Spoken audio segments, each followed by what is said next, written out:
Bab 196. Raja Qin. Sesudah mendengar perkataan Zanyo Sangguan, prajurit Tao dan prajurit Xian tersadar. Tebus dosa. Mereka dikibuli tetua Ge membunuh Sander Ye. Gak ada yang menduga Sander Ye adalah majikan muda. Gak hanya majikan muda dari Akademi Guanxuan, tapi juga majikan muda dari Paviliun Xianbao. Mereka ingin membunuh majikan muda sendiri. Alamak, semua orang mau menelan tetua Ge hidup-hidup. Ada kesempatan emas untuk menebus dosa. Kalau Sander Ye selamat, mereka bisa hidup. Kalau Sander Ye terbunuh hari ini, semua orang di sini akan mati. Gak ada yang bisa menanggung amarah ketua Paviliun Qin. Para prajurit Tao dan Xian dari Paviliun Xianbao turun tanpa ragu. Keluarga bangsawan dan sekte yang mendukung Targo Lu juga linglung. Apa yang harus dilakukan? Bantu Targo Lu membunuh Sander Ye. Tampaknya nggak bisa. Nggak, itu pasti nggak bisa. Yang mau membunuh Sander Ye sekarang bukanlah Targo Lu, tapi makhluk dewa. Kalau membunuh Sander Ye sekarang, itu bukan hanya pemberontakan, tapi juga pengkhianatan pada alam semesta Guanxuan, sungguh tercela. Seorang murid dari keluarga bangsawan meraung, Targo Lu ternyata berkolusi dengan makhluk dewa. Sialan, lindungi majikan muda, cepat lindungi majikan muda. Suara Ekali terdengar, siapapun yang berada di bawah ranah asli segera mundur. Jangan tinggal di sini. Master makhluk dewa kian banyak. Semuanya mengerikan. Master biasa kayak semut di depan mereka. Bahkan ratusan kultivator pedang ditindas oleh 10 jenderal dewa. Hanya 10 jenderal dewa saja sudah bisa menekan ratusan kultivator pedang. Sudah ada ratusan jenderal dewa di lapangan, dan ada puluhan bangsawan dewa. Kalau dia nggak memanggil sekelompok pengawal kuno Guanxuan kembali, bencana akan terjadi hari ini.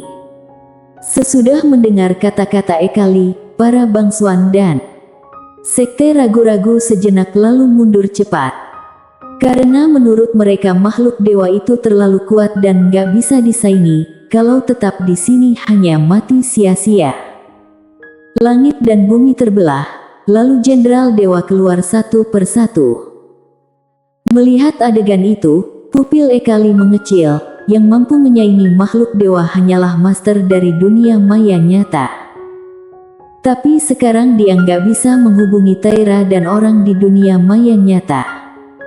Ini serangan terencana. Seorang kepala keluarga bangsawan yang sedang mundur di kejauhan mendadak berujar, semuanya, kalau kita mundur hari ini, kita pasti akan mati di masa depan. Sinar dingin melintas di mata salah satu ketua sekte, kepala klan Kasaf Mo ingin kita membunuh Sander Ye. Sesudah mendengar ucapan ketua sekte, ekspresi semua orang berubah total. Apa mereka benaran mau memberontak? Kalau awalnya nggak tahu identitas Sander Ye, itu nggak akan dianggap pemberontakan. Tapi sekarang kalau menargetkan Sander Ye lagi, maka benaran memberontak. Kasaf Mo berujar dengan marah, bodoh sekali. Lihat siapa yang mengincar majikan muda. Itu makhluk dewa, musuh bebuyutan alam semesta Guanxuan kita. Yang harus kita lakukan sekarang adalah menebus dosa kita. Ketua sekte itu menyeringai, lalu segera berujar, jadi ketua sekte, apa yang harus kita lakukan? Semua orang menatap Kasaf Mo. Kasaf Mo berujar, kekuatan kita bukanlah lawan dari makhluk dewa itu. Kalau kita sengaja turun, niscaya akan jadi korban. Satu-satunya orang yang mampu melawan makhluk dewa itu adalah leluhur kita. Jadi aku anjurkan kita bersama-sama memanggil leluhur, agar para leluhur tampil melawan makhluk dewa itu. Begitu kita menyelamatkan majikan muda Sander Ye, kita nggak bisa lepas hukuman, tapi pasti akan terbebas dari genosida. Hindari genosida. Semua sekte dan keluarga bangsawan saling menatap, sangat tergoda. Ketika mereka tahu Sander Ye adalah majikan muda, hati mereka hancur. Mereka tahu mereka pasti akan dilikuidasi, genosida mungkin termasuk ringan. Tapi mereka punya cara untuk menghindari hukuman mati. Ini peluang besar. Tanpa ragu-ragu, semua kepala keluarga dan ketua sekte memanggil leluhur. Bang! Dalam sekejap, hampir 100.000 sinar ilahi terbang. Segera sesudah itu, 100.000 sinar beraura kuat menyebar dari langit, seluruh dunia mendidih. Ketika para leluhur muncul, semua terperanjat. Apa-apaan? Ramai sekali. Kasavmo berujar, "Leluhur, selamatkan majikan muda." Ketika dia berbicara, dia segera menunjuk Sander Ye di antara kerumunan di bawah. Dia adalah majikan muda. Majikan muda. Mendengar ucapan dia, para leluhur yang baru saja muncul pun menatap Sander Ye. Ketika mereka melihat Sander Ye, mereka terperanjat. Keturunan Master Pedang Dunia. Ketika melihat Jenderal Dewa itu, ekspresi mereka jadi serius. Makhluk dewa. Yang paling rendah adalah Jenderal Dewa, dan ada bangsawan dewa. Di samping Kasavmo, wajah leluhur muram. "Dasar brengsek, kamu memanggil leluhurmu pada momen ini, apa kamu pikir leluhurmu belum mati sepenuhnya?" Kasavmo berujar dengan gemetar, "Leluhur, kalau kita nggak bisa menyelamatkan majikan muda, keluarga Mo akan musnah seluruhnya." Dia menceritakan semuanya. Ketika mendengar bahwa Kasavmo mengikuti Targolu untuk membunuh Mileye, wajah leluhurnya muram. Pilih tim yang salah. Keturunannya dijebak. Leluhur itu memelototi Kasavmo, "Kalian sekelompok cucu bajingan, aku salut." Keturunannya nggak mampu, jadi leluhur pun nggak bisa damai sesudah mati. Tanpa berujar, sang leluhur menunduk dan meraung, "Selamatkan majikan muda, cepat selamatkan majikan muda." Dia memimpin menuju para jenderal dewa di bawah. Leluhur keluarga bangsawan lainnya juga maju. Walaupun mereka sangat takut dengan makhluk dewa, tapi apa boleh buat, kalau terjadi sesuatu pada majikan muda, keluarga bangsawan dan sekte bisa langsung musnah. Di sisi lain, ketiga suku besar siluman dan klan Singani terlihat muram. Awalnya, mereka mengira Targolu adalah majikan muda. Sekarang keadaan mendadak berubah total. Sander Ye lah majikan muda. Mati rasa. Sepanjang sejarah, apa yang akan terjadi pada mereka yang memilih tim yang salah? Genosida sudah pasti. Jadi, ketika mereka tahu Sander Ye adalah majikan muda, mereka juga frustasi. Terutama ketiga pemimpinnya, mereka mengucapkan kata-kata kasar pada Sander Ye. Ketua klan Merak bahkan bilang siapapun yang berani menyakiti Targolu akan dihancurkan 10 klan. Hancurkan 10 klan dari majikan muda. Kaki ketua klan Merak lemas. Ketika melihat makhluk dewa keluar, mereka berpikir, haruskah mereka mengambil kesempatan ini untuk membunuh Sander Ye? Tapi pemikiran ini hanya sekilas. Ketika nggak tahu Sander Ye adalah majikan muda, mengincarnya nggak dianggap pemberontakan. Tapi sekarang mereka tahu Sander Ye adalah majikan muda, kalau tetap mengincarnya, itu beneran pemberontakan. Apalagi siapa yang mau membunuh Sander Ye? Makhluk dewa. Itu adalah musuh bebuyutan alam semesta Guansuan. Berapa banyak leluhur mereka yang tewas di medan perang maya nyata.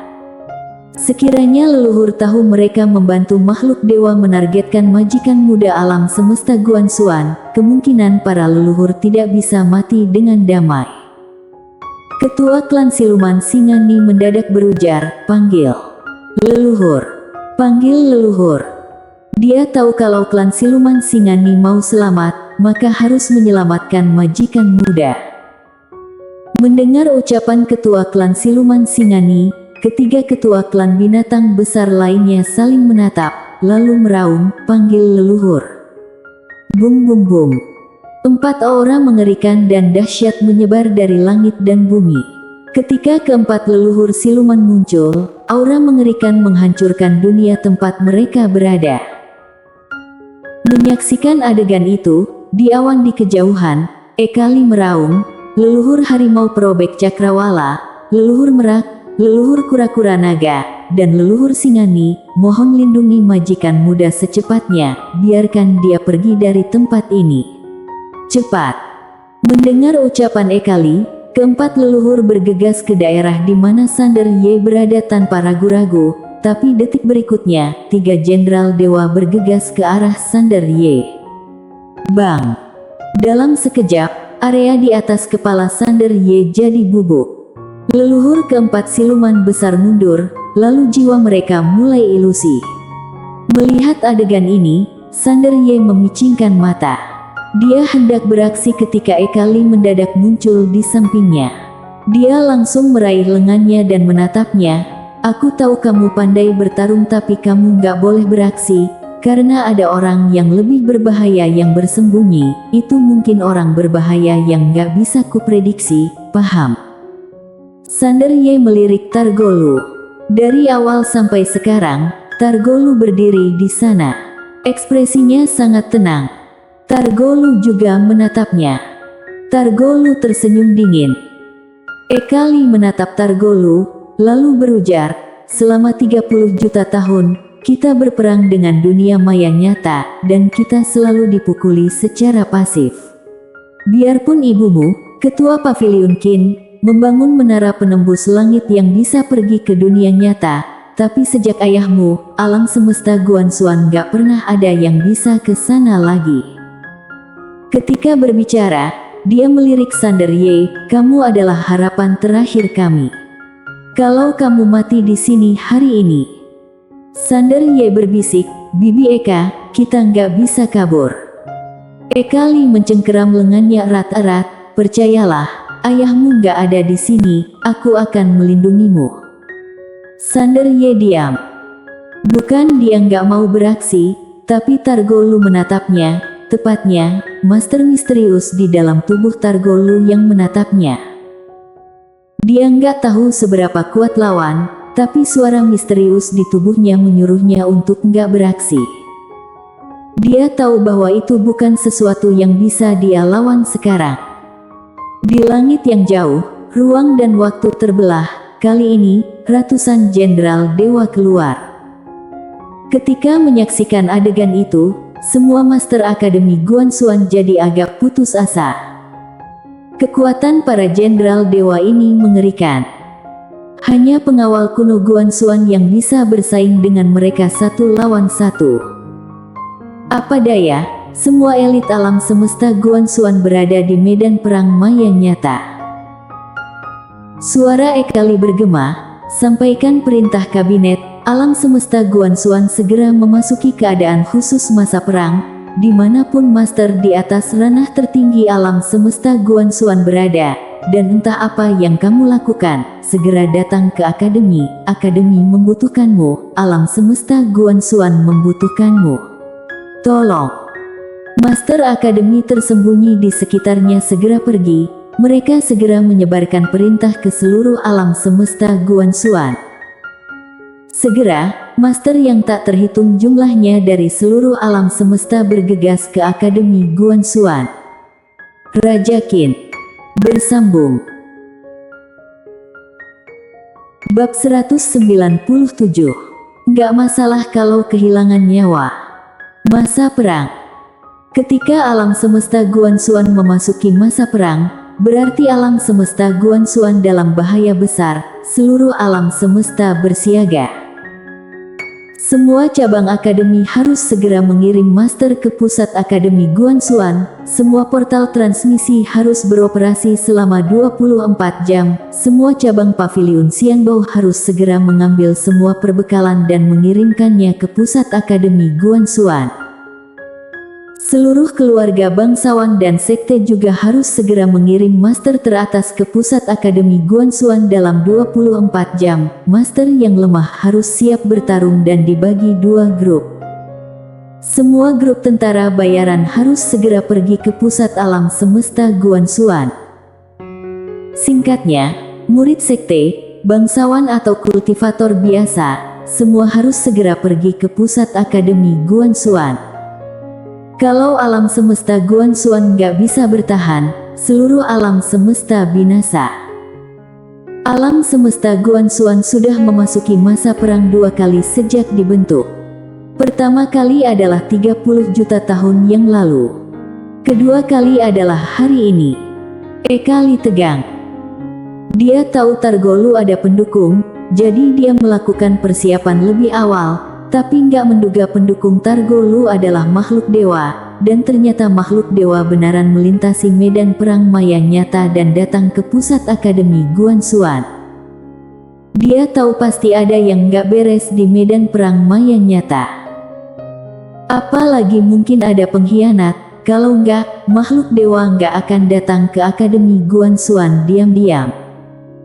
Tentu saja, dia benaran nggak punya waktu untuk peduli siapa yang berkhianat.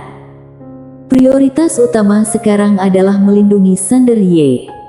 Sander Ye berujar, Bibi Eka, nggak bisa panggil Master Pedang Dunia. Wajah Ekali muram, kalau nggak ada makhluk dewa, nggak apa-apa, tapi ada makhluk dewa, maka nggak bisa. Sander Ye bingung, kenapa? Ekali berujar, aku nggak tahu secara spesifik. Aku hanya tahu bahwa sesudah ayahmu memasuki dunia maya nyata, dia kayaknya membuat perjanjian dengan dewa asli di dunia nyata. Dewa nyata. Sander Ye bertanya dalam hati, Tuan Pagoda, apa dewa nyata sangat kuat? Pagoda kecil berbisik, lebih kuat dari yang bisa kamu bayangkan.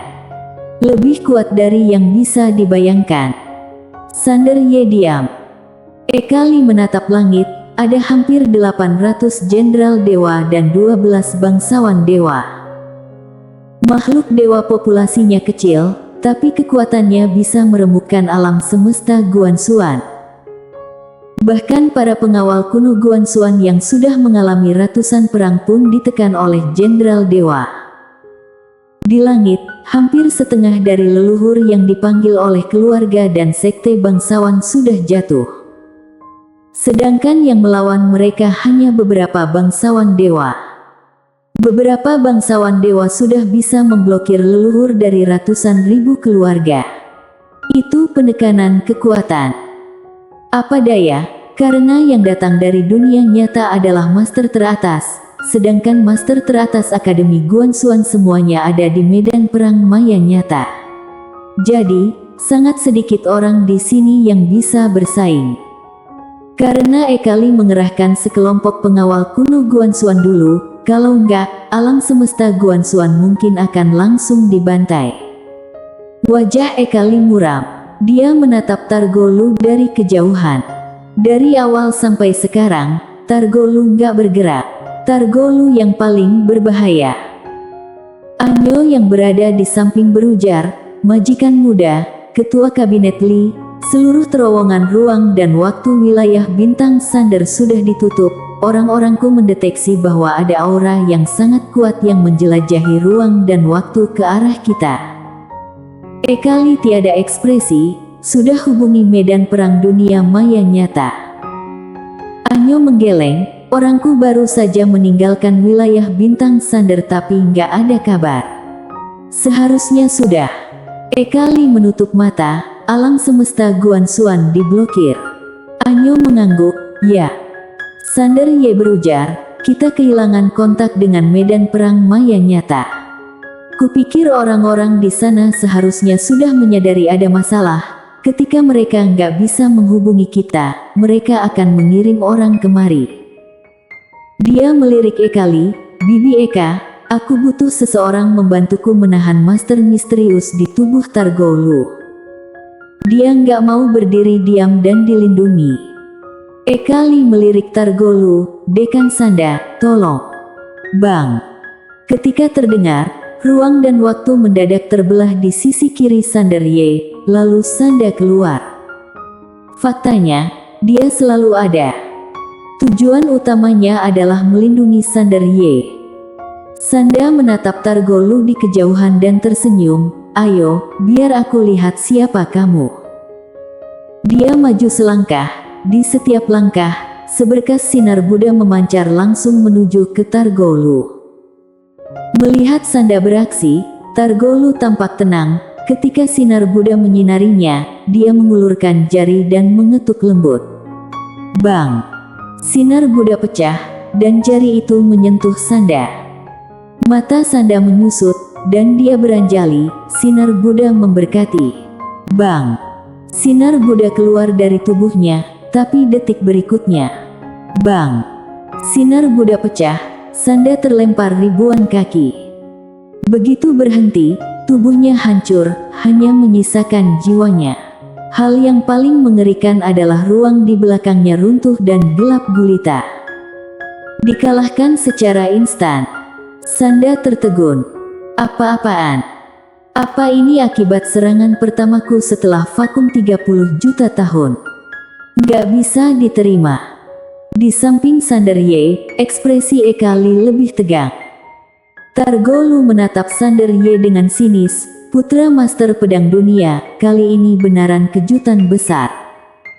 Ekali berujar, orang misterius itu mengendalikan tubuh Targolu. Kak Sander Ye. Rizal Ye meraung di kejauhan. Sander Ye menatap Rizal Ye. Rizal Ye berujar, guruku bersedia membantu. Dia akan membuka terowongan ruang dan waktu dengan paksa menuju dunia maya nyata. Kamu harus pergi ke dunia maya nyata. Orang-orang di sini nggak bisa menahannya. Suaranya terdengar. Bang! Di dalam diri Rizal Ye, aura yang kuat terbang. Seorang pria paruh baya melayang. Sesudah pria paruh baya itu muncul, dia melambaikan lengan baju. Seberkas sinar melonjak ke langit. Seketika, langit dan bumi terkoyak. Jalan ruang dan waktu terbuka. Pria paruh baya itu menatap Sander Ye. Tuan muda Sander, cepat pergi. Tapi sebuah tombak melesat ke udara. Jelek. Ketika suara robekan bergema, jalan ruang dan waktu yang baru saja muncul langsung hancur. Pria paruh baya itu memicingkan mata dan menoleh untuk melihat. Di sisi kanan langit, berdiri seorang pria yang berarmor emas menyala. Pria itu berambut panjang, dan matanya memancarkan api.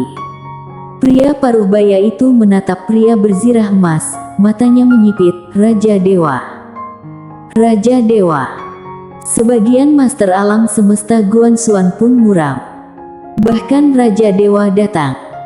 Raja Dewa di dunia nyata adalah eksistensi mengerikan nomor 2 di bawah Kaisar Dewa. Raja Dewa menatap pria paruh baya itu. Dia maju dan menusuk dengan tombak. Pria paruh baya itu memicingkan mata dan melambaikan lengan baju. Sinar-sinar keluar dari lengan baju. Bang! Dalam sekejap, sinar menutupi langit Akademi Guanxuan. Suara robekan bergema, lalu sinar itu terkoyak oleh tombak berapi. Tombak itu berada di depan pria paruh baya itu dalam sekejap. Pria paruh baya itu memicingkan mata dan meninju. Bang! Tombak terpaksa berhenti dan dunia hancur. Raja Dewa menghilang. Pria paruh baya itu terlihat garang. Dia mengarahkan tangan kanan ke depan, kekuatan keluar dari tinjunya. Bang! Langit gelap gulita, keduanya mundur 1000 kaki. Di bawah, Targolu menatap langit dengan tersenyum. Di samping Ekali, Sander Ye menatap Targolu. Kenapa dia nggak beraksi? Ekali nggak menjawab. Dia menoleh kepada Anyo. Bagaimana? Anyo berujar, Paviliun Xianbao sudah membuka jalan menuju dunia Zou. Kita bisa pergi kapan saja. Ekali segera melirik Sander Ye dan berujar, dalam perjalanan ke medan perang maya nyata, pasti dicegat makhluk dewa. Dengan kekuatan akademi, mustahil mengirimmu ke medan perang maya nyata. Apalagi, di medan perang itu pasti ada masalah besar, jadi kamu hanya bisa pergi ke dunia Zou. Itu adalah wilayah dari roh alam semesta. Sesudah pertempuran tahun itu, ibumu membangun paviliun Budo di sana. Di sana, ada pengawal Dewa Budo yang dilatih ibumu. Ratusan pengawal Dewa Budo akan datang menjemputmu sekarang. Sander Ye menatap Ekali, aku pergi, kalian tinggal di sini.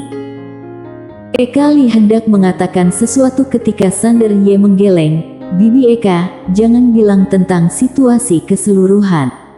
Aku nggak mau dengar. Dia melihat Master Alam Semesta Guanxuan yang bertarung sampai mati di kejauhan, lalu berujar, kalau aku pergi, kalian akan mati di sini. Ekali menatap Sander Ye, kalau kamu nggak pergi, kamu akan mati di sini dengan kami. Kalau kamu pergi, bahkan kalau kami semua mati di sini, itu juga. Sander Ye berujar, nyawa putra Master Pedang Dunia adalah nyawa, apa kalian bukan? Ekali terperanjat.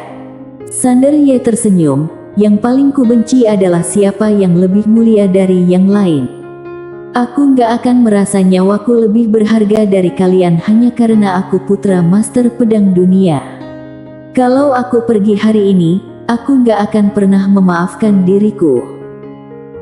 Dia melirik sekelompok murid sekte pedang di kejauhan yang berjuang dan berujar, kalau harus mengorbankan saudara dan kekasih demi bertahan hidup, maka jangan hidup saja. Di Cakrawala, jalan ruang dan waktu di aspal, ribuan makhluk dewa berarmor hitam keluar. Jenderal Dewa menyaksikan adegan itu, wajah Master Alam Semesta Guanxuan pucat. Tapi, itu belum berakhir. Sesudah 1000 jenderal dewa, 10 raksasa perlahan keluar, seluruh benua Guanxuan jadi ilusi. Raksasa itu memegang perisai dan tombak, mata mereka ganas. Klan raksasa makhluk dewa. Melihat 10 raksasa ini, Goskar Chen yang melakukan pertempuran berdarah jadi pucat. Hanya yang pernah bertarung melawan raksasa makhluk dewa yang tahu betapa mengerikannya itu. Master Alam Semesta Guanxuan yang sedang bertempur dalam pertempuran berdarah juga agak putus asa. Tapi ruang dan waktu mendadak terbelah di sebelah kanan Sander Ye beserta yang lain, seorang gadis pun keluar. Sang gadis bergaun kasar dan bertelanjang kaki. Dia mendadak membuka telapak tangan dan sebuah token terbang. Bang! Di langit berbintang, di aula baka, 8 patung gadis membuka mata. Dalam sekejap, galaksi mendidih. Bersambung.